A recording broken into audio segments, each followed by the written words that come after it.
Good morning. తమలపాకు ఉపయోగాలు ముఖ్యంగా మన భారతదేశంలో సాంప్రదాయాల్లో సంస్కృతిలో మన తమలపాకుని పూజల్లోనూ మంచి చెడులోనూ కూడా ఉపయోగిస్తాం కదా.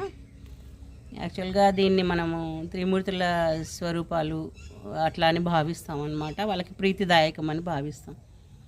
ఇదేంటంటే ఈ ఆకు పైన సున్నం వేస్తే కనుక మనం సున్నం వేసుకొని తింటే కనుక పరమేశ్వరుడిగా భావిస్తాం.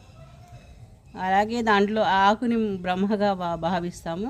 దాంట్లో ఒక్క వేస్తే కనుక సో విష్ణుమూర్తిగా భావిస్తాం అన్నమాట.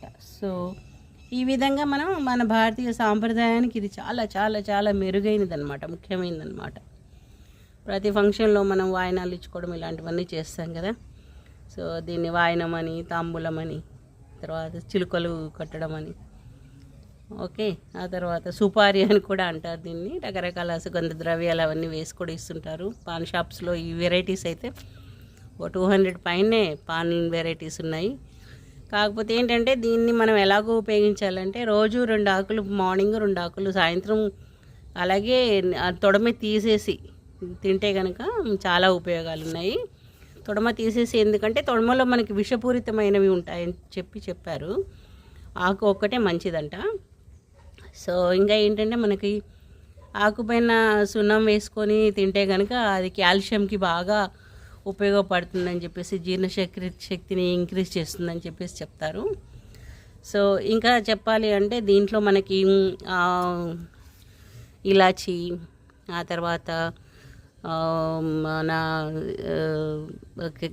సినమం అంటే దాల్చిన చెక్క అంటాం కదా, అది లవంగ్, ఓకే.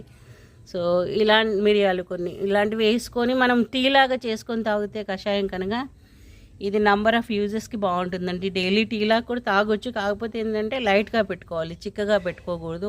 4-5 ఆకులు వేసి పెట్టుకోకూడదు. ఒక 2 ఆకులు, 2 లవంగాలు, ఒక ఇలాచి ఇలాగనమాట.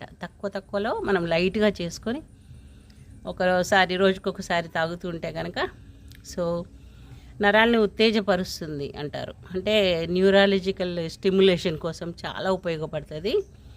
ఆ తర్వాత జీర్ణశక్తికి సంబంధించిన ప్రాబ్లమ్స్ అన్నీ, అల్సర్స్, డైజెషన్ ప్రాబ్లమ్స్ అన్నీ కూడా కంట్రోల్ అవుతాయి. హెడేక్స్ ఉన్నా కానీ కంట్రోల్ అవుతాయి, ఓకే. సో రక్త కణాలలోంచి దాన్ని మెరుగుపరుస్తుంది అనమాట, ఎలాంటి ఏదైనా సమస్య ఉంటే కనుక. సో ఇంకా చెప్పాలి అంటే దీన్ని